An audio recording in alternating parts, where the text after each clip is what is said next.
Hey everyone, welcome back to your update on all things stimulus. I'm Logan. And I'm Edin. And we're going to kick it all off with Edin. Tell us what just happened with the president and PPP. All right, so finally the PPP 3.5 package went to the president. He got his writing pen out and signed that bad boy to give all of us a chance at more money, in particular the PPP loan. The whole package was $484 billion, okay?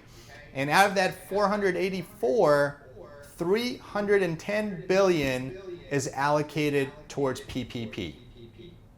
So with that, I also read that they said 60 billion goes towards small lenders. Correct. What does that mean?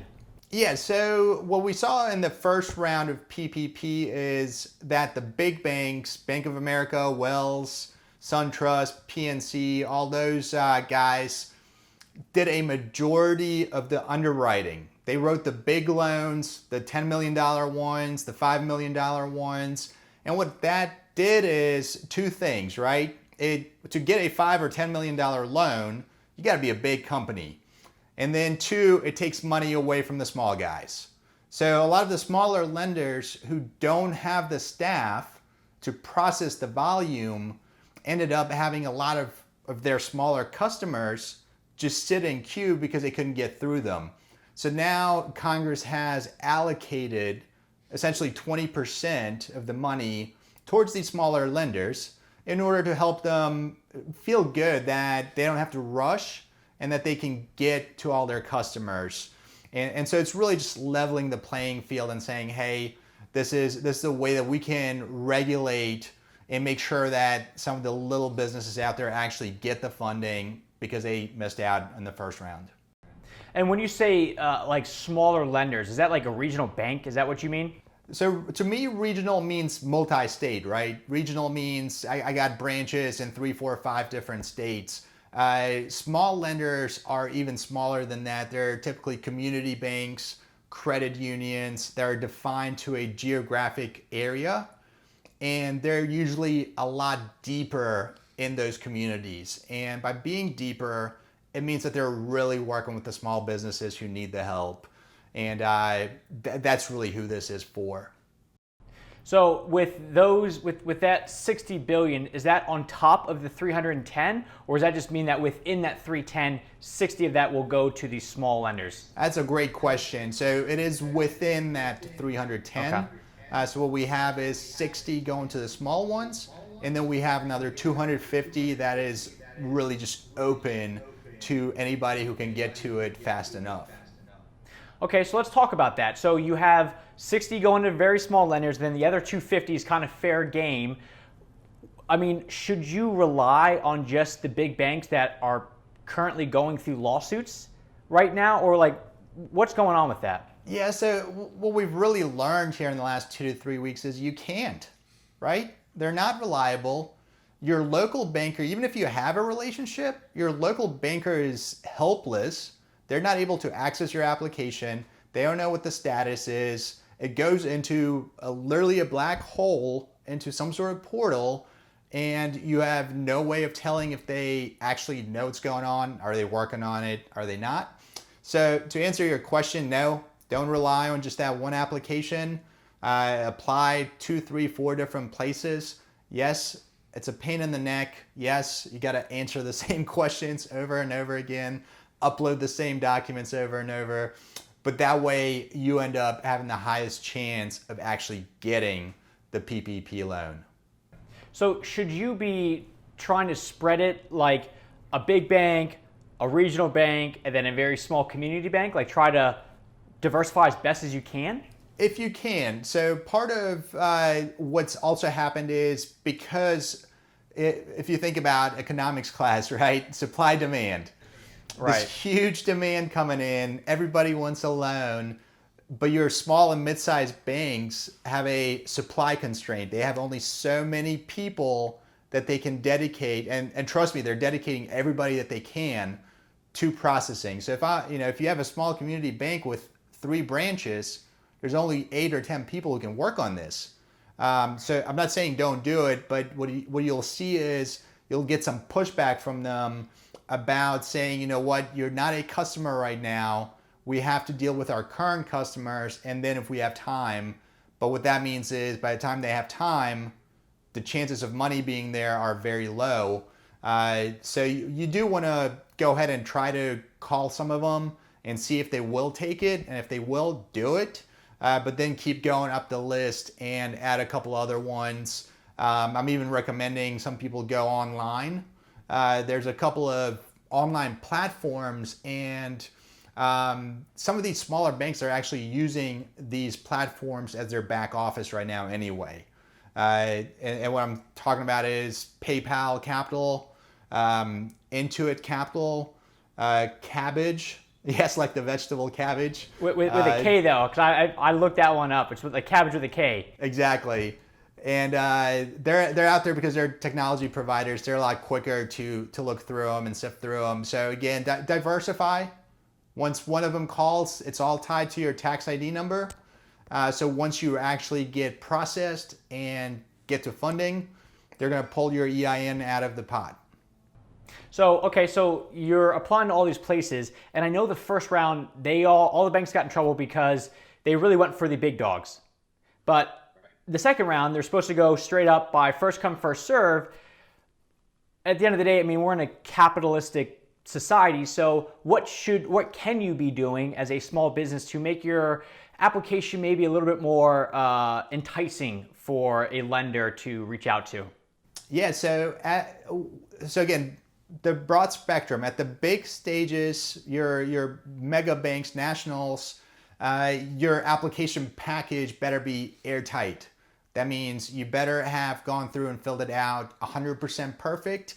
You have submitted 100% of the documents they requested. Because if you think about it, Bank of America in their first day got 68,000 applications. So if you're missing a document and they have to reach out to you, you're in the back of the line of 68,000 people. That's not happening. So with big banks, it better be perfect. And if you're doing that, then obviously your package is perfect for everybody else, right? The second piece to get some of these mid-sized, smaller lenders to warm up and open up to working with you is trade something, offer them something, right? They all want your business. You haven't picked up their phone the last 2, 3, 4 years. Now you're calling them for a favor. So throw them a bone, open up an account with them. If you're looking to open up credit cards, other lines of credit outside of PPP, have a soft commitment with them. Say, hey, look, you're going to be the first person I go to. And so it's dating now, right? So you're trying to warm somebody up, go out to dinner with them, but we're also trying to do it fast. So you gotta get going. So it's play the game a little bit, not bribe them, but just let them know that, hey, look, like I'm not just using you for this one-time gig. Like we're willing to work together in the future. Yeah, and I mean, ultimately, I think that's going to be the shakeout anyway. More people are going to go to small, but it's also a hassle, right? I mean, changing bank accounts, if you think about it, regular banking, your sales, payroll, benefits, all your auto drafts, like nobody wants to do that. So you got to make the decision, is it worth the hassle of switching a banking relationship for what you're going to get out of PPP? And if it is, offer it up. If it's not, figure out how else to make it work. So to switch gears a little bit, so we're still talking about PPP, but how does all this work if you're a sole proprietor where you're not paying yourself payroll? Yeah, great question. That's probably been the most asked question for me this week. So sole proprietors means you're filing a Schedule C and it's part of your personal tax return. Those applications were initially delayed a whole week. So big, S corps, partnerships, C corps, all were allowed to apply a whole week earlier. So now we got sole proprietors, and what really matters is that Schedule C tax return form from 2019, to be very specific. So if you haven't filed your 2019, you have a lot of work ahead of you. because they can't do anything without that. Your Schedule C at the very bottom is your net profit from your business. And they're going to take that number, divide it by 12, multiply it by 2.5. And that's your PPP loan. Because again, as a sole proprietor, your net profit is your payroll.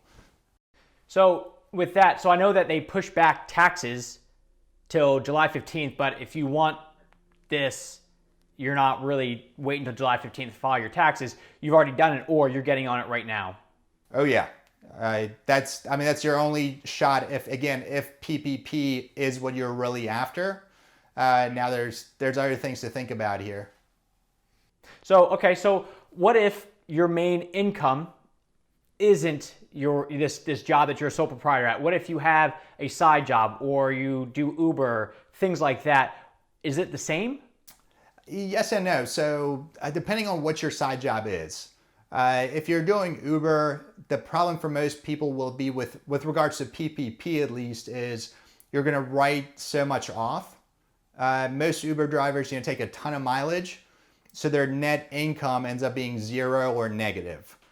So that their shot at PPP is zero. Like don't waste your time from that perspective. So then it goes back to what's your main job, and if it's a W-2 job somewhere, then unfortunately you're going to be locked out of PPP. So now, if we want to talk about personal side and what to do there, I can fill you in on that. Do it. Yeah, keep the ball rolling. Yeah. So again, scenario is you have a day job, get a W-2, you drive Uber on the side. It depends on which state you're in, but in most cases, if your main job also went down, unemployment is your best place to go. Now, there's been a lot of news about the rules in different states and how they're using all this information to come up with your weekly amount. And for people who do Uber full time, for example, they're getting the short end of the stick again because their overall income is always so low because they write off so much. Damn. Okay. So with that being said, what industries or what jobs is PPP, or what situations does PPP not make sense for somebody to go down that road of applying?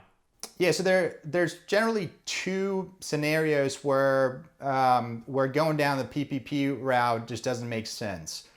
One, you're a sole proprietor and you have nobody on payroll, so you have no employees. And your net income at the end of the year of 2019 was so low that when you do the math, the max you can get is somewhere between $2,000 and $5,000, right? So going through the whole hassle, waiting in line, being anxious about it, just not worth it.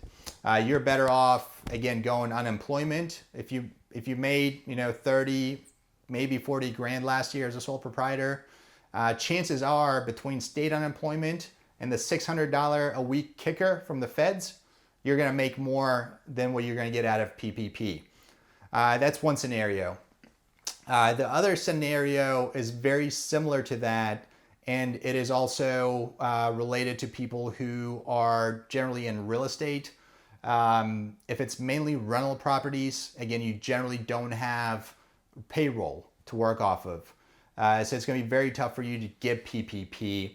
And then across the spectrum, if your revenue decreased by more than 50% compared to last year in the second quarter, so now we're getting very narrow in terms of what we're measuring. If it's decreased by more than 50%, there's another part of this law that nobody's talked about, and that's the employee retention credit. And that is worth potentially up to $5,000 per employee. So again, there's a lot of what ifs, but it's another very unique part of this law that almost nobody's talked about that could be worth a lot of money. And how does that work? How does that $5,000 work? Again, it's very specific. You have to have had revenues second quarter 2019 to 2020 drop more than 50%. So if April through June 30th of last year you did 10 grand in revenue, and this year you do 5,000 or less, you qualify. And now it also depends on how you're structured and whether you have payroll or not. If you have payroll, every quarter you file this thing called a Form 941 with the federal government. So on that form, they're adding a line item where you claim this credit. Okay.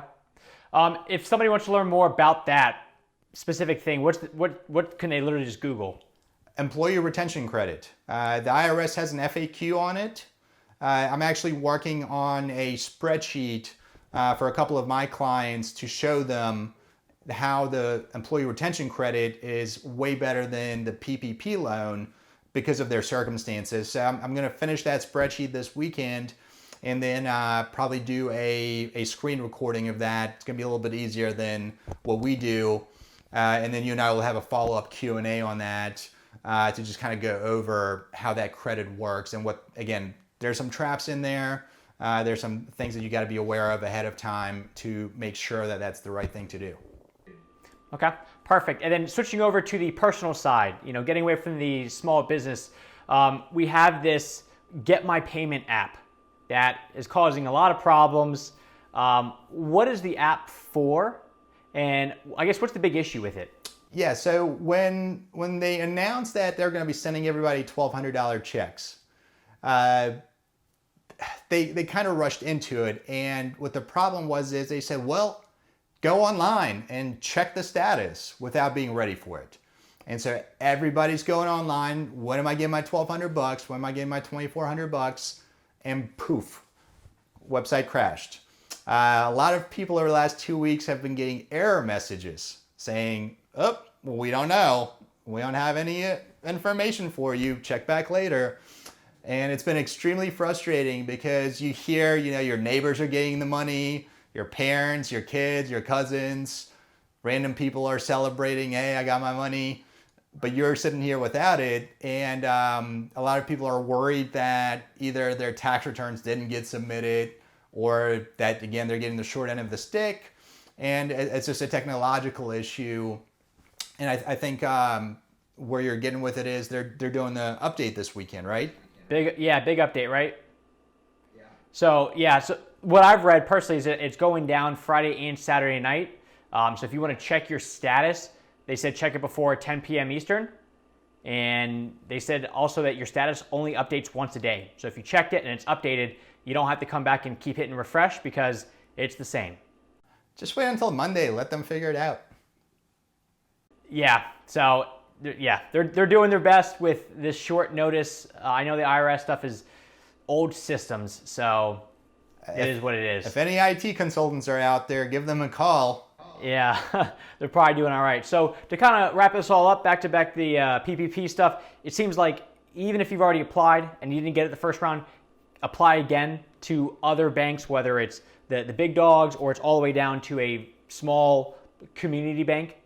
There's no real max because as soon as they pick up your application, you're good. And then maybe to even make it a little bit more enticing for them, try to date them a little bit. Try to open up that line of communication saying, hey, look, this is not a one-time gig. I'm really looking to establish a new bank. And I mean, it's a capitalistic world, so can't hurt, right? Yeah, give some to get some. Got to give some to get some. So cool, guys. Thank you very much for joining myself and Edin. And as always, we will continue to come back tomorrow with the latest and greatest updates. And hopefully it's more on the greatest side. So fingers crossed. Be safe. Have a good rest of your day. See ya.